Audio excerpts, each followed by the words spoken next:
Em 2004, criminosos roubaram 26 milhões e meio de libras de um banco em Belfast, usando um plano diabólico. Na noite anterior ao roubo, homens armados sequestraram as famílias de 2 diretores do Northern Bank. Mantiveram esposas e filhos como reféns enquanto forçavam os funcionários a agir normalmente no trabalho. Os criminosos estudaram cada detalhe. Sabiam exatamente como o Nedelbanco funcionava. Na noite seguinte, ordenaram que os diretores desativassem os alarmes e abrissem os cofres. As famílias permaneciam em cativeiro com armas apontadas para suas cabeças. Durante toda aquela madrugada, os ladrões encheram caminhões com dinheiro. 24 horas de terror para as famílias. A polícia suspeitou do IRA devido à precisão militar da operação. Mas então algo extraordinário aconteceu.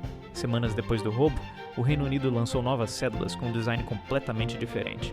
Quase todo o dinheiro roubado se tornou papel sem valor, o maior roubo de dinheiro da história britânica, tornado inútil por pura coincidência do destino.